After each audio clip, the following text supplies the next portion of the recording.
Delila acorda às 6h25 sentindo falta do turno das 6 às 2 na lanchonete. Desde seu divórcio com seu ex-marido Howard, Delila vive em um apartamento. Nesse dia, ela passou por uma casa com uma venda de garagem. Enquanto olhava, ela encontra uma boneca mecânica de cabelos castanhos encaracolados, bochechas rosadas e olhos escuros chamada Ella. Uma boneca que parecia muito com a criança que Delila sempre desejou. Ela tinha muitos recursos, mas o único que funcionou foi o despertador. Depois de comprar ela, Delila ficou aliviada por finalmente dormir um pouco. No apartamento dela, ela definiu o horário para 13h35 e tirou uma soneca. Delila acordou com o som de telefone tocando. Olhando para cima, ela viu que era 14h25. Desapontada por ela não ter funcionado, ela jogou-a fora em uma lixeira. Depois do seu turno, ela voltou ao apartamento para dormir profundamente. Às 1h35 da manhã, ela ouviu um som de sussurro vindo de sua janela que a acordou. Delila contou a sua melhor amiga Harper sobre isso. Harper e Delila eram melhores amigas desde que estavam no mesmo orfanato. Harper disse a Delila que ela não deveria ter jogado fora a Ella. Depois, as coisas começaram a melhorar para Delila naquele mesmo dia. Então ela ouviu o mesmo som novamente às 1h35 da manhã. Ela percebeu que era ela e que não estava disparado o alarme. Irritada por não conseguir dormir, Delila decide procurar ela. Ela foi até as lixeiras, onde jogou ela fora. Ela olhou para a lixeira do meio, mas não encontrou lixo.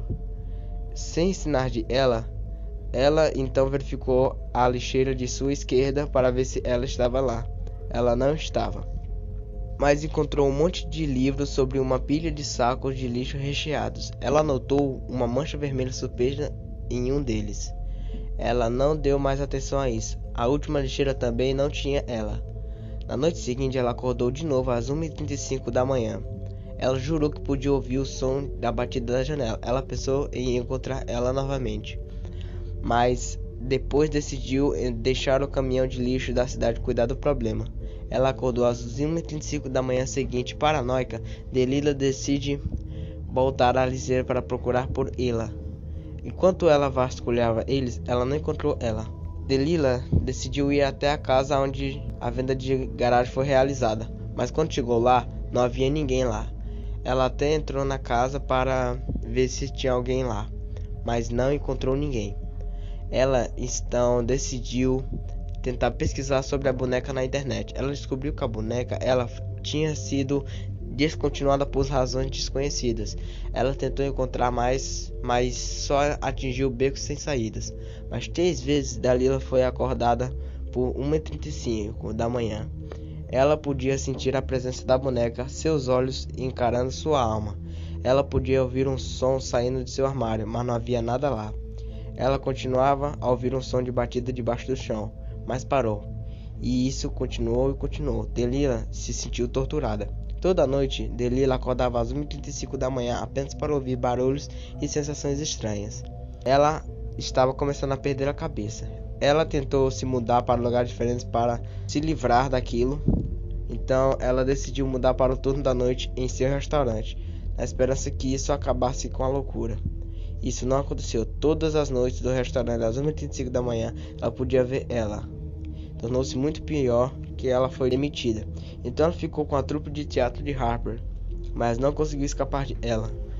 Ela deixou a trupe de teatro de Harper e entrou no carro e dirigiu para um motel. Mas mesmo lá não conseguiu escapar de ela. Ela ainda podia ouvir ela vindo em sua direção. Delila saiu do motel, entrou no carro e dirigiu o mais longe que pôde, mas ainda podia sentir a presença de ela enquanto o som do seu carro destrancava e destravava. Ela estacionou perto de um rio e correu o mais longe que pôde para uma fábrica, e este era um sinal de terror e pavor que ela nunca sentiu antes.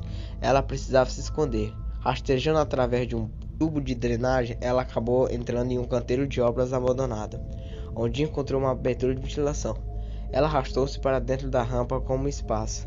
Enquanto mais ela se movia, ela ficou presa, mas ela relaxou, porque ninguém, nem mesmo ela, poderia encontrá-la.